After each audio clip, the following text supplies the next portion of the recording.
Hello students and learners, welcome to the Brainbox tutorials. I am your teacher Priyanka और ये है आज का आईसीएसई क्लास 10 का केमिस्ट्री पेपर। पेपर देख करके मेरा तो मन खुश हो गया बिकॉज पेपर मुझे बहुत अच्छा लगा, इजी था। आप बताइएगा आपको कैसा लगा पेपर। मुझे तो लगा section A, specially section A देख करके मुझे लगा ये इजी है पेपर। चलिए सेक्शन ए ही पहले मैं सॉल्व करके और आपको वीडियो अपलोड करके बताती हूँ, फिर सेक्शन बी मैं नेक्स्ट वीडियो में बताऊंगी। ओके, चलिए section A question number 1 MCQs है। पहला है विच गैस डीकलराइजेज पोटेशियम पर मैग्नेट सॉल्यूशन, मतलब KMnO4 को क्या डीकलराइज करता है, that is sulphur dioxide.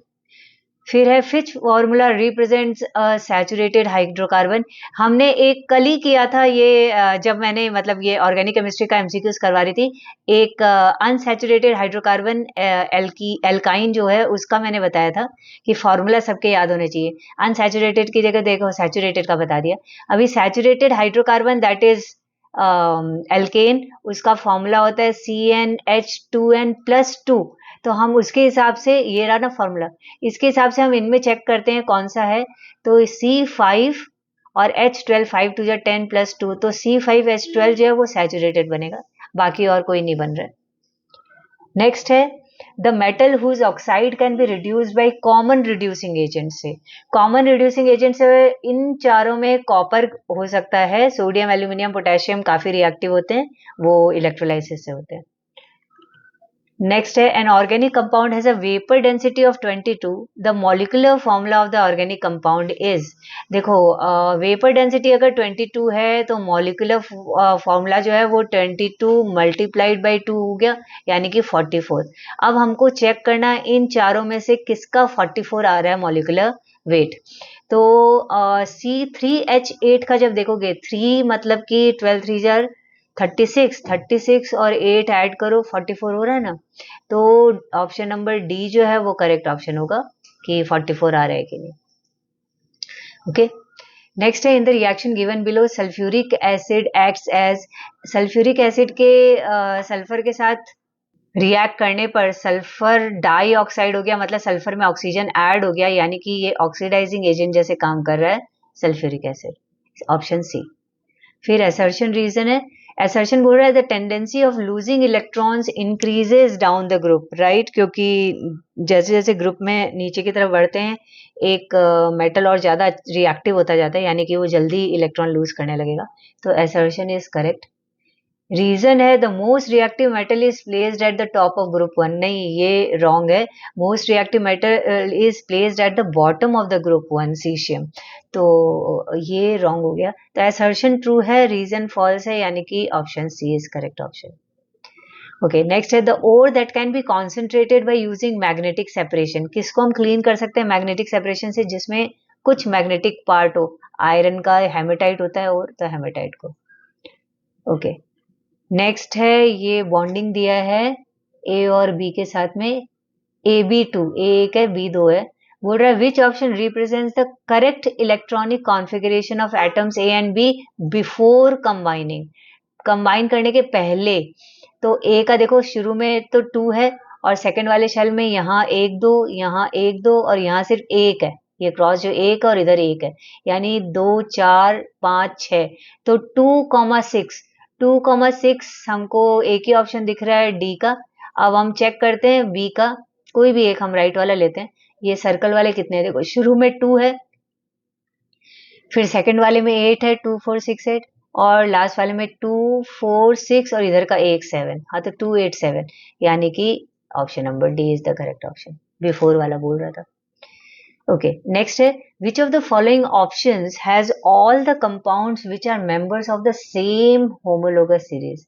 Same homologous series के कंपाउंड जो हैं वो CH2 से बढ़ते जाते हैं।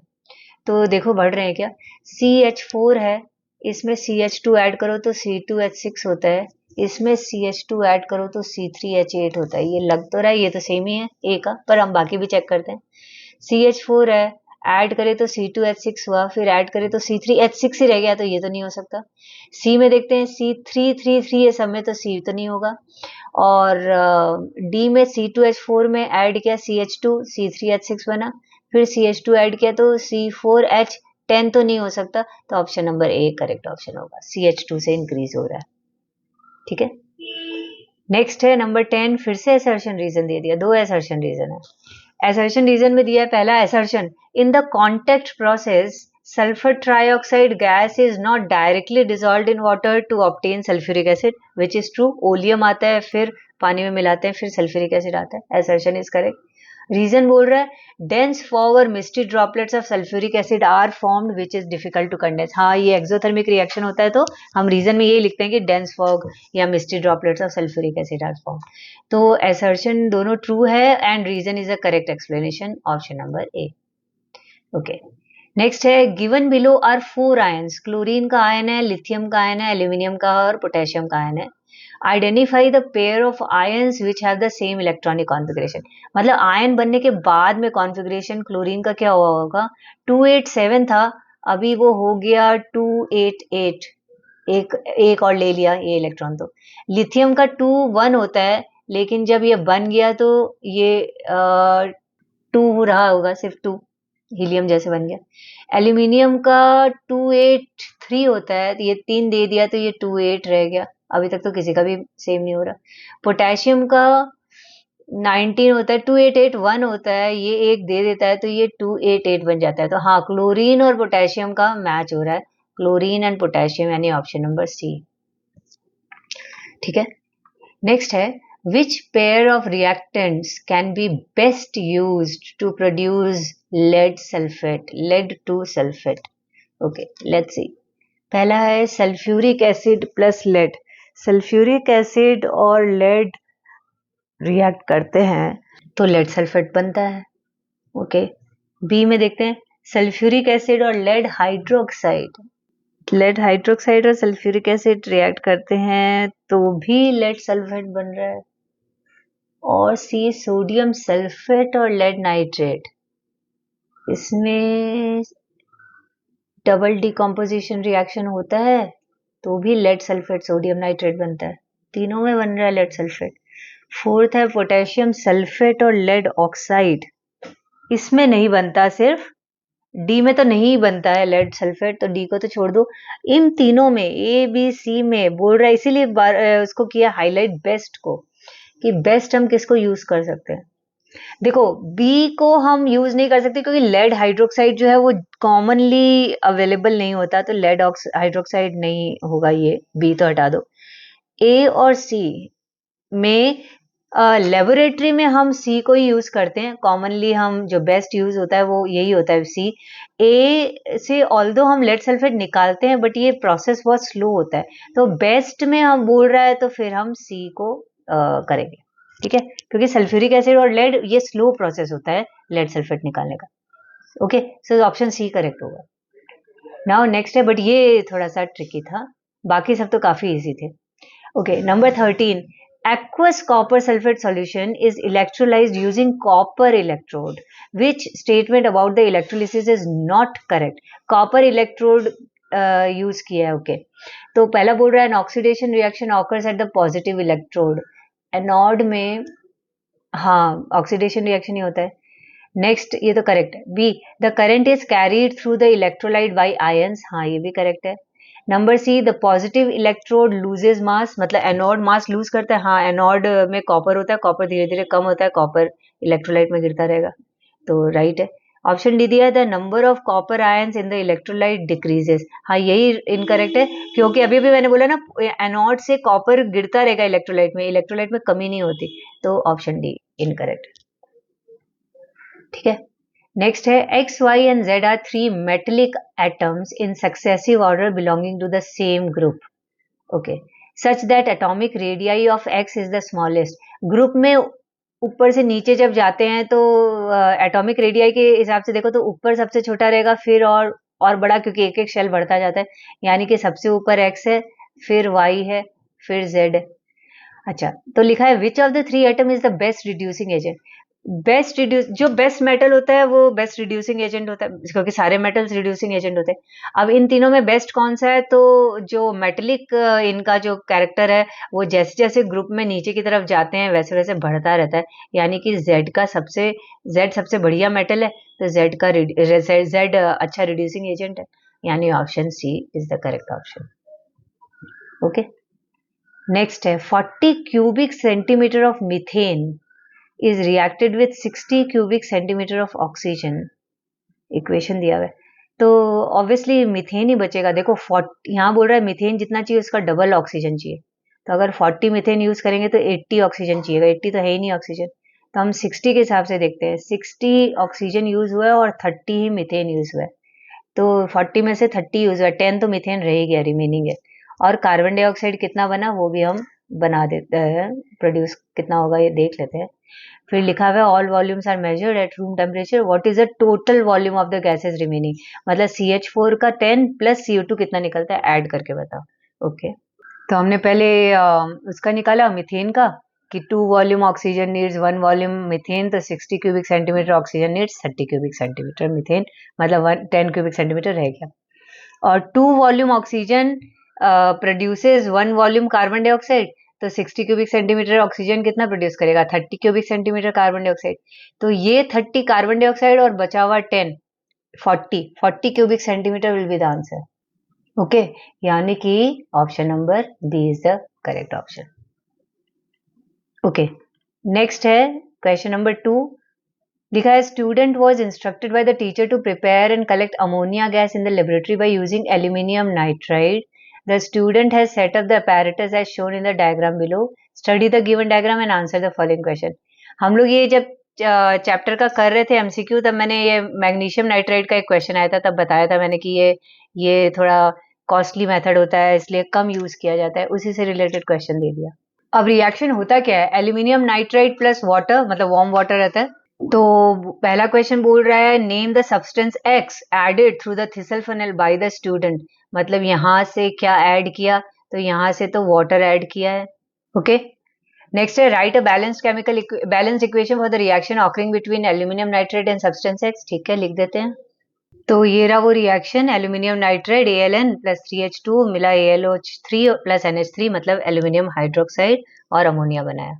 ओके, नेक्स्ट है identify the substance Y. Substance Y क्या, अमोनिया निकल रहा है तो ये इससे पास होके जा रहा है, मतलब वाई जो है वो रिड्यूसिंग एजेंट है, तो यहाँ पे अमोनिया के लिए हम रिड्यूसिंग एजेंट यूज करते हैं कैल्शियम ऑक्साइड, यानी CaO, क्विकलाइम यूज करते हैं। ओके, क्विकलाइम यूज किया, और state the function of Y, वही लिखोगे कि ये सॉरी रिड्यूसिंग एजेंट क्या है, ये ड्राइंग एजेंट जैसे काम करता है, तो state the function of Y हम लिखेंगे it acts as a drying agent. Okay, और नेक्स्ट क्वेश्चन है why could the student not collect ammonia gas at the end of the experiment. At the end of the experiment हम देख रहे हैं कि सीधा सीधा ट्यूब से जा रहा है, वाटर में डिजोल्व हो रहा है, तो हम इसका आंसर लिखेंगे because ammonia gas is highly soluble in water, so water ये फनल से होते हुए, मतलब ट्यूब से होते हुए पूरे एक्सपेरिमेंट को खराब कर देगा। ठीक है, इसमें यहाँ पे इन लोगों को वो बैक सेक्शन को प्रिवेंट करने के लिए क्या करना चाहिए था, स्टूडेंट को फनल लगाना चाहिए था, वो फनल नहीं लगाया। ठीक है, तो वही बताओगे कि पहला इसमें यूज करना पड़ेगा कि it is highly soluble in water, इसलिए वाटर ऊपर जाता रहेगा और पूरे एक्सपेरिमेंट को खराब कर देगा। ओके, नाउ नेक्स्ट है state the terms for the following. पहला है undistilled alcohol containing a large amount of methanol that is called denatured alcohol, या फिर उसको मिथाइलेटेड स्पिरिट भी बोलते हैं। ठीक है, नेक्स्ट है a salt formed by the partial replacement of the hydroxyl group of a diacidic or a triacidic base by an acid radical, मतलब एक बेस पूरी तरीके से रिप्लेस नहीं हुआ, पार्शियल रिप्लेसमेंट ही हुआ, यानी सॉल्ट में अभी भी थोड़ा सा हाइड्रोक्सिल ग्रुप है, यानी कि वो एक बेसिक सॉल्ट है। ठीक है, नेक्स्ट है organic compounds having the same molecular formula but different structural formula, very easy, isomers. Okay, next है the tendency of an atom to attract the shared pair of electrons toward itself when combined in a compound, that is electronegativity। और last है the type of covalent bond in which electrons are shared unequally between the combining atoms, unequally होता है polar covalent compound. तो यहाँ पे type of covalent bond बोल रहा था तो पोलर कोवेलेंट बॉन्ड लिख देते हैं। ठीक है, नेक्स्ट आते हैं नंबर 3, ये के फिल इन द ब्लैंक्स है। Dash solution forms a coloured precipitate with ammonium hydroxide which is soluble in excess of ammonium hydroxide. Coloured precipitate तो फेरस क्लोराइड भी करता है और कॉपर नाइट्रेट भी करता है, लेकिन सॉल्युबल फेरस नहीं होता, सॉल्युबल होता है ये कॉपर नाइट्रेट, जो हम लोग कल कर भी रहे थे ना, उसका पेल ब्लू हो जाता है फिर टेट्रामाइन कॉपर, वो वाला ये होगा, तो कॉपर नाइट्रेट। ओके, नेक्स्ट है zinc blende is converted to zinc oxide by calcination और रोस्टिंग। ये भी हमने किया था अभी अभी अपना एमसीक्यू वाले में। जिंक ब्लेंड मतलब ZnS, तो सल्फाइड वाला रोस्टिंग से होता है, रोस्टिंग होगा। नेक्स्ट है dash conducts electricity by the movement of ions, तो वो कोई इलेक्ट्रोलाइट ही होगा। मोल्टेन आयरन तो कोई इलेक्ट्रोलाइट नहीं होता, मोल्टेन सोडियम क्लोराइड ये होगा। नेक्स्ट है the reaction that takes place at the anode during the electrolysis of aqueous sodium argentocyanide with silver electrode. मतलब सिल्वर में क्या हो रहा है, सिल्वर नॉर्मल मेटल है जो कि, तो सिल्वर है, अभी उसमें वो इलेक्ट्रॉन लूज करेगा, कटायन बन जाएगा और फिर वो कटायन जो है वो इलेक्ट्रोलाइट में गिर जाएगा, मतलब कि फर्स्ट नंबर ही करेक्ट होगा। ओके, नेक्स्ट है the salt formed when zinc oxide reacts with hot concentrated sodium hydroxide is. Zinc oxide एक एम्फोटेरिक ऑक्साइड है, हम एम्फोटेरिक ऑक्साइड वाला भी पार्ट किए थे कल। तो एम्फोटेरिक ऑक्साइड जब बेस के साथ रिएक्ट करेगा तो सॉल्ट वाटर ही बनाता है, तो सॉल्ट सोडियम जिंकेट है, जिंक हाइड्रोक्साइड कोई सॉल्ट होता नहीं है। ओके, नेक्स्ट है match the columns A with column B. अच्छा, ये रिएक्शन है और उनके कैटलिस्ट एक साइड में। देखो, अमोनिया बनाने वाला हेबर प्रोसेस में तो आयरन यूज होता है। ओके, नेक्स्ट ये है catalytic oxidation of ammonia. Catalytic oxidation of ammonia में हम यूज करते हैं प्लैटिनम, यानी नंबर 5। फिर है सल्फर डाइऑक्साइड से सल्फर ट्राइऑक्साइड बनाने वाले, उसमें हम वेनेडियम पेंटॉक्साइड यूज करते हैं कॉन्टेक्ट प्रोसेस में, नंबर 1 हो गया ये। C2H4 मतलब इथीन से इथेन बनाना, हाइड्रोजनेशन हो गया, तो ये होगा, इसमें निकल यूज किया जाता है, निकल। और लास्ट वाला, वैसे तो इसमें हमको वाटर अलग हो रहा है, मतलब ये डिहाइड्रेटिंग एजेंट का काम कर रहा है, तो कॉन्सेंट्रेटेड सल्फ्यूरिक एसिड होगा। ठीक है, ओके। नेक्स्ट है draw structural diagram for the following organic compound. 2 methyl propene. Okay, propene, methane, ethane, propane, मतलब कि 3 कार्बन है, देखो 3 कार्बन लगाया और फर्स्ट वाले बॉन्ड में डबल लगा दिया, बॉन्ड प्रोपीन है इसलिए। बाकी 2 नंबर में मिथाइल है इसलिए 2 नंबर में CH3 लगाया, फिर सबके 4-4 बॉन्ड पूरे क्लियर कर दिए हाइड्रोजन के, तो ये होगा इसका। नेक्स्ट है ब्यूटेनल, मतलब CHO लगाना है और 4 कार्बन लेने हैं, तो ये रहे 4 कार्बन, लास्ट में CHO लगा दिया, O डबल बॉन्ड से था, बाकी को 4 बॉन्ड करने के लिए हाइड्रोजन सारे में लगा दिया। ठीक है, ओके। नेक्स्ट है IPSC नेम देना है इसका। देखो चारों में क्लोरीन है, तो 1,1,2,2 डैश टेट्राक्लोरोइथेन ये। नेक्स्ट नंबर 2, 1 2 3 4 है कार्बन, यानी ब्यूटन तो है, और लास्ट में देखो COOH है, तो ये ब्यूटेनोइक एसिड है। ओके, नेक्स्ट 1 2 3 4 5 कंटिन्यूस जा रहा है चेन में, मतलब ये पेंट तो है, और 1 2 के बाद में डबल है, तो ये मतलब पेंटीन है पर डबल में है, डबल बॉन्ड जो है वो 2 नंबर में है, तो हम पेंटूइन लिख देंगे, तो पता चल जाएगा कि डबल बॉन्ड 2 में पेंटूइन लिखो या 2 पेंटीन लिखो, दोनों ही करेक्ट है। ठीक है, तो ये सेक्शन ए था, अच्छा था, इजी था।